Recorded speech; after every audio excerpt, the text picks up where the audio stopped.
Meus irmãos, abra sua Bíblia, por favor, na carta de Paulo aos Gálatas, capítulo 6. Gálatas, capítulo 6. Nós vamos ler somente o versículo de número 7, para ganharmos tempo.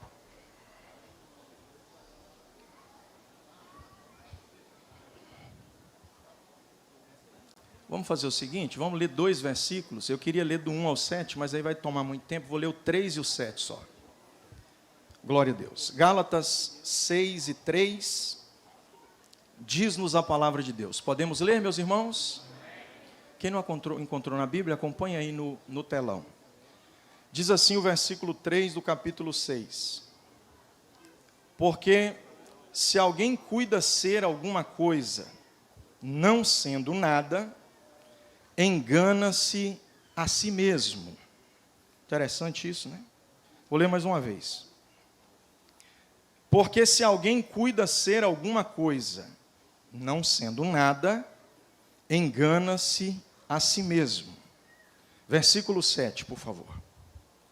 Não erreis, Deus não se deixa escarnecer, porque tudo que o homem semear, isso também. Muito obrigado, tomai os vossos assentos e atente-se para a palavra de Deus, por favor.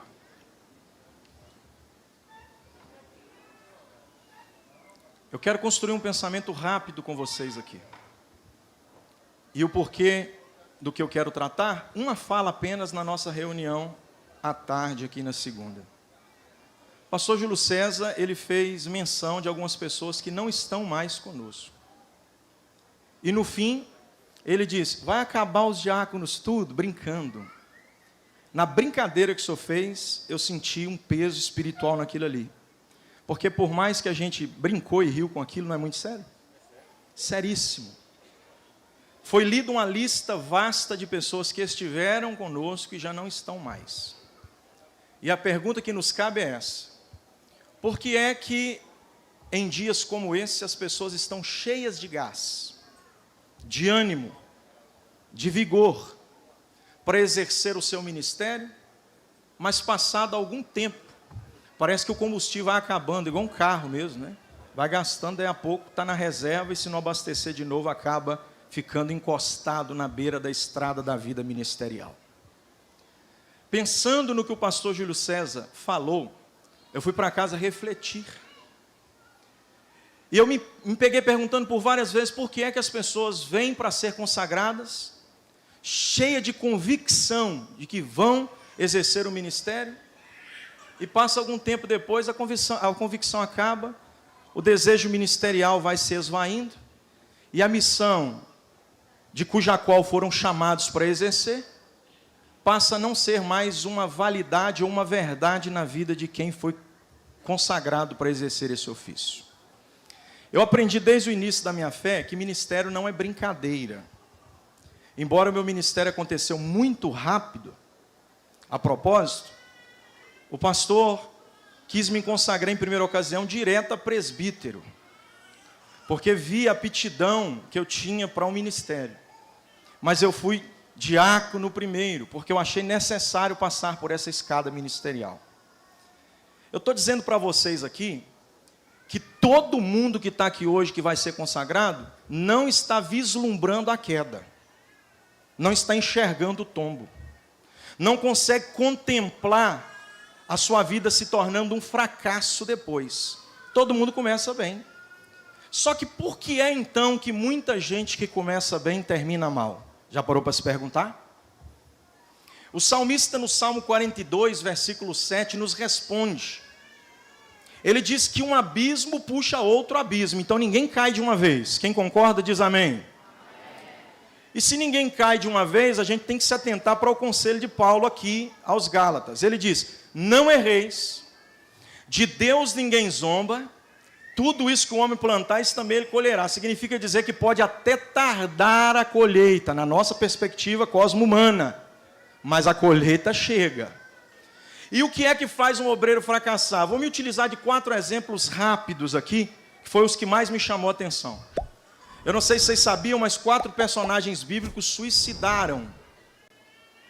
E todos os 4 homens de Deus, diga-se de passagem. Vou repetir, hein? 4 personagens bíblicos suicidaram-se. E todos os 4 homens de Deus, diga-se de passagem. Estou falando de ímpio não, crente, ungido, servo. O primeiro foi Sansão. Diz a Bíblia que ele, na verdade, ele é o único que pode ser excluído entre os outros 3, porque o seu suicídio ainda glorifica a Deus, né? Mas ele se matou literalmente falando, embora a gente tenha alguma coisa teológica para discutir quanto a isso. Mas eu vou deixar para outro dia. Vamos imaginar que ele realmente tenha só suicidado. Imagine assim, embora a gente tenha muitos pormenores para discutir. Mas diz a Bíblia que ele chegou a essa fatídica situação, essa trágica situação de se encontrar cego e escravo na mão do povo inimigo, porque ele não levou a sério o ministério. Por quê, pastor? Porque ele não levou a sério o ministério. Primeiro, os seus olhos eram fixos sempre naquilo que não deveria ver. Diz a Bíblia que olhou ele e foi agradável às suas vistas. É a primeira expressão do texto. Depois o texto diz que viu Sansão. O verbo, a expressão ver, visualizar, contemplar, enxergar, está anexo à vida de Sansão em todos os aspectos. Vai vendo a história dele. Ele olha, está o texto, e olhou Sansão para o leão morto. Ele vai fixando os olhos naquilo que não é para ver. Aí parece que Deus não está falando nada. Está tudo acontecendo naturalmente. Aí Sansão começa a agravar ainda mais. Ele não só olha não, pastor Rinaldo. Ele começa a tocar no que era morto. E a Bíblia diz que ele era nazireu de Deus. Existem algumas condicionais para quem quer exercer o ministério. Ministério não é fantasia, gente. Eu vi outro dia aí passando nas reportagens aí da rede social, os cantores gospel do Brasil sendo homenageados. Gente, eu não sei o que está acontecendo com o evangelho, o que o povo está arrumando com o evangelho. Isso não é brincadeira. Aí a pessoa começa a brincar com coisa séria. Ministério é coisa seríssima. Se ele era nazireu de Deus, ele não podia tocar em coisa morta, mas a Bíblia diz que ele tocou no leão morto. Depois ele tocou no corpo dos 30 homens que ele matou para tirar as vestes e levar para os homens que decifraram o enigma. Depois ele tocou na queixada de jumenta fresca, estava morto, animal que deve ser considerado imundo para os judeus. Ele não só toca, como ele até bebe a água que sai da junta do canto da queixada do jumento, porque ia morrer de sede. Sansão levou um negócio tão assim à la vontade, como diria nós os mineiros, que chegou um ponto da sua vida que a conta chegou. Repita comigo assim, uma hora a conta chega. E eu quero aconselhar vocês que estão começando hoje a não deixar essa conta chegar, porque vocês vão ter que pagar ela se vocês deixarem chegar. Por que a conta chegou? Porque Sansão se esqueceu de alguns detalhes que devem ser tidos como prioritários na vida ministerial. Se Deus falou não, é não. Mas ele achou que o fato de Deus ter dito não e não ter matado ele quando ele tocou, é porque Deus aprovou e ele achou que estava forte ainda. Comeu mel da carniça, bebeu água da imundície e achou que o que é doce na carniça e o que sacia na imundície é coisa normal. E o Deus que está olhando do céu está dizendo, isso para mim é imundo, Sansão. E tem hora que a gente até desfruta de algum mel que sai da carcaça e pensa, Deus não está contra isso não. E o que aconteceu com ele, pastor? Que tocou em tanta coisa e viu tanta coisa que no final da vida ele ficou sem tato e sem visão. De onde você tira isso, pastor? É só ler o texto. No final da vida, ele pede um homem que faça ele conseguir saber aonde é que está a coluna. Ele está sem percepção, ele não consegue ativar os seus sentidos mais, então ele precisa da ajuda de alguém. Terminou mal, porque brincou com coisa séria. A primeira verdade que eu quero aplicar para vocês é essa: ministério é coisa séria, e quem não leva a sério pode se sucumbir como sucumbiu Sansão. O segundo homem é Saul. Diz a Bíblia que ele foi consagrado, ungido, rei de Israel por Samuel. Sim ou não, meus irmãos? E Saul não era um homem desviado quando foi consagrado não, viu? Muito pelo contrário. A Bíblia declara que ele tinha um ombro alto, era um homem bem visto. Saul, ele foi ungido por Samuel, embora quem quisesse um rei foi o povo. Mas isso não o descredencia, muito pelo contrário. Deus aponta ele como o rei, que vai seguir a vontade do povo. E a Bíblia diz que, diante da carreira ministerial de Saul, ele começou a cometer também alguns equívocos. O primeiro, presta atenção, só para vocês entenderem que tem coisa que parece simples, irmão, mas não é simples não, é grave no ministério. Deus falou para ele que o ministério dele era real, sim ou não? Concordam? Mas um dia Samuel atrasou, e não é que ele achou que podia adorar, ele trocou a unção e falou, eu sou sacerdote também, já que não tem sacerdote, eu sou rei, eu faço. Deus está dizendo para ele, não ultrapasse limites, existe hierarquia estabelecida, faça somente o que lhe é proposto, não vá além do permitido, é perigoso demais dar um passo adiante, irmãos. Saul, quando Samuel não chega, ele diz assim, quer saber? Já que Samuel não chega, vamos começar o culto? Eu não sou sacerdote não, mas eu sou rei, na ausência de um sacerdote, eu me coloco na condição de sacerdote. Na ausência do presidente, dá para ser presidente? O diácono pode ser o pastor da igreja, em todos os aspectos, na ausência do pastor? Ele pode representar o pastor, mas ele não tem sobre si delegado autoridade para fazer algumas coisas que em suas minúcias exige a presença do seu pastor. É isso que Samuel está fazendo, ele está quebrando alguns princípios, ele achou que cresceu. Saul, melhor dizendo, ele achou que cresceu, ele deitou. Tem um pastor antigo que diz para mim assim, ó, o cara deita atravessado na cama, quando acorda com o pelo lá de fora e acha que cresceu. E tem coisa que não é para a gente, tem coisa que é para alguém que está acima da gente, respeite isso. O pastor Elias Torralba um dia disse uma coisa para mim que chamou muita atenção. Ele disse para mim que teve um diácono que foi consagrado, que ele se sentiu tão grande depois que foi consagrado, que quando a esposa dele acordou de manhã e disse, vem tomar café, meu bem. Ele disse, tomar café, meu bem, não. Tomar café diácono fulano de tal. E aí, como é que a gente arruma com um camarada desse? Hã? Se o pastor faltar o culto por causa de uma enfermidade, ele acha que é o cara, ele assume tudo. Ele disciplina, coloca em comunhão, é assim ou não é? E sabe o que é o interessante? Que existe um paradoxo nessa história. Primeiro, Saul, ele faz um pouco a mais do que foi autorizado. E em ato contínuo, ele faz um pouco a menos do que foi mandado. Diz a Bíblia que Deus mandou matar todo o povo de Agag. Sim ou não, meus irmãos? Aí Saul diz assim, quer saber? Eu não vou matar todo mundo não. Tem boi ali. Eu vou guardar os bois. Saul guardou os bois e deixou o rei vivo. Aí lá vem um profeta subindo.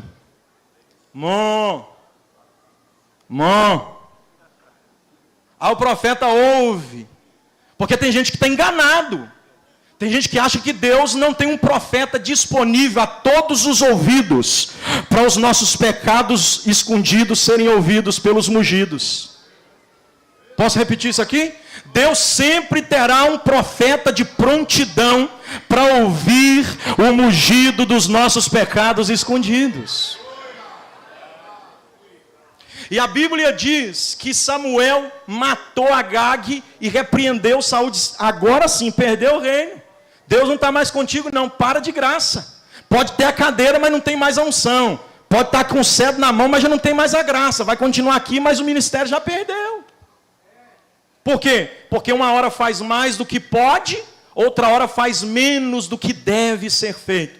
O pastor Júnior disse aqui que o cara mandou pegar a cadeira. Não, eu não fui, eu não pedi para ser diácono. Irmão, presta atenção nisso aqui. Eu sou diácono até hoje, não estou dizendo isso aqui com bobeira não. Não é para aparecer não. Eu sou mesmo, eu tenho o prazer de servir.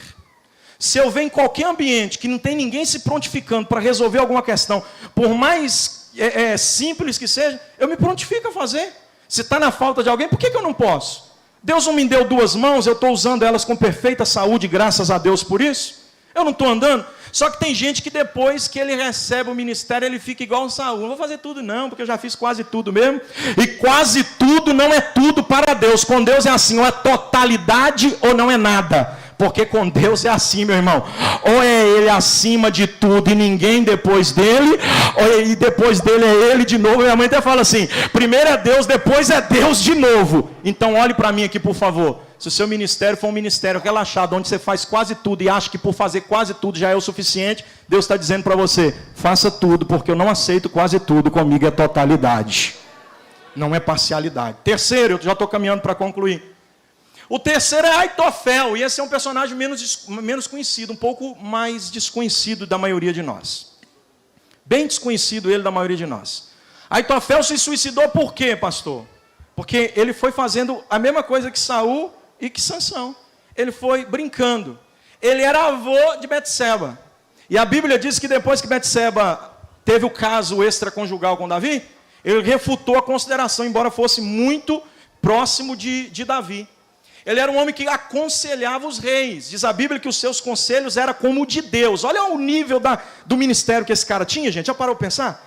O cara tinha conselho igual ao conselho do Senhor, pastor Wallace. Não era pouca coisa, não. Esse cara, de fato, era relevante no seu ministério. Só que tem um detalhe. Ele não perdoou Davi por causa do caso extraconjugal com a sua neta. Ele guardou ressentimento. Meu Deus do céu. Sabe por que tem muito obreiro que está caindo no ministério? É porque uma hora a conta chega e a gente não consegue perdoar. E Deus coloca a gente à prova, viu? Quem não está preparado para sofrer as aflições como bom soldado, não mexe com a igreja, não, irmão. Pastor Elias Torralbo tem uma fala assim, ó, olha o que ele falou, ó. Se você não está preparado para perdoar, para servir e para amar a noiva de Jesus, deixa a igreja para um lado e vai cuidar da sua vida. Por quê, irmão? Porque aqui dentro você vai tomar pancada. Teve uma hora, tem hora assim, pastor, que a gente não entende não, ó. Outro dia, eu estou na igreja, a irmã olhou para mim e não gostou de mim. E como é que eu vou fazer para essa irmã gostar de mim? Tem gente que vai nos amar independentemente dos nossos defeitos. Tem gente que vai nos odiar independentemente das nossas qualidades. A gente não consegue explicar isso daí. E tem gente que dá pancada na gente à toa. Aí você guarda no coração. O problema é que quem guarda no coração é que é prejudicado. Geralmente esse povo que sai batendo nos outros assim, à la vontade, toda hora dá um tapa nenhum, ele esquece rapidinho. Quem apanha é que não esquece, diz o ditado popular. O problema é que a gente pode até não esquecer o tapa que levou, mas precisa perdoar a dor que sentiu.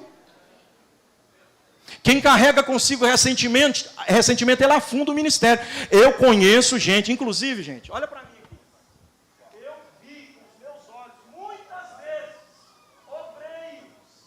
Degladiando um contra o outro, porque não perdoa. E como é que eu vou para o céu com essa pessoa? O céu é um ou dois? Um ou dois, irmão? Abraça essa pessoa que está perto de você e diga para ela assim, eu já te perdoei antes de você me maltratar. Ué. Porque se eu não perdoar, eu não vou para lá, né, não, pastor? Porque a oração base de Jesus é essa. Perdoa os nossos pecados, assim como nós também temos perdoado. Inclusive, eu já antecipo dizendo, se alguém tem qualquer coisa contra mim, perdoa o pastor Cláudio, gente. Vamos morar no céu com paz, com alegria. Quarto e último, para encerrar. Ou melhor, deixa eu só terminar aqui, né? Aitofel guardou ressentimento. E depois, o orgulho. Um outro conselheiro foi ouvido por Absalão, e quando ele percebeu que Absalão é que estava recebendo um conselho de outra pessoa, ele exigiu exclusividade. Ele pensou assim, se não é o meu conselho, então não é o de Deus, porque o meu é que é o de Deus. Será que Deus está falando aqui, gente? Se tivesse ouvido o meu conselho, era de Deus, mas já que ouviu de Uzai, não é de Deus, não. E aí, quando Absalão pôs em pauta o conselho de Uzai e não dele, ele disse, vou morrer. Porque ouviu alguém e não me ouviu. Escuta isso daqui, por favor. Isso aqui é um perigo. A conta vai chegar para quem é muito orgulhoso. Se eu não pregar, Deus não fala. Se eu não estiver ali, Deus não faz. Comigo é difícil. Se não for comigo... Eu, inclusive, já ouvi casos de pessoas dizerem assim, ó, eu vou embora dessa igreja. Por quê? Porque o pastor não me dá oportunidade. Bom, o pastor não te dá oportunidade? Como assim? Eu fiquei sabendo que você que dá o estudo lá toda terça-feira, mas nunca me deixou ministrar a ceia. É porque ele está confiando na sua mão o estudo, meu filho, não é a ceia. Você quer exclusivo? Então tem que ser você o estudo, você a ceia, você a pregação. Não tem mais ninguém para trabalhar, só você. Cuidado com essas coisas, estou falando verdade, é sério isso aqui. O orgulho e a exclusividade levam as pessoas ao precipício. O primeiro orgulhoso foi o diabo. Desde Nimrod para cá, quando ele ergue a torre, a gente vê que o orgulho leva as pessoas do alto para baixo. Eu estou dizendo com muita propriedade, eu nunca preguei assim no nosso campo, mas já tem um ano que eu estou aqui, não é possível que eu não possa falar alguma coisinha, né?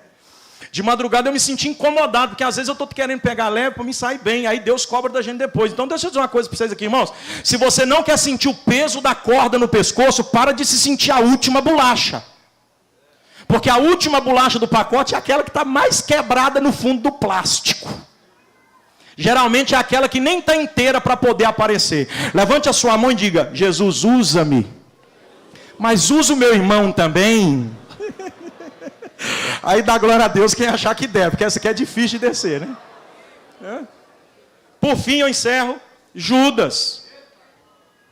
Diferente dos demais. Eu encerro. Ele falou que é 1h e 15 minutos, vai em 17, tá bom?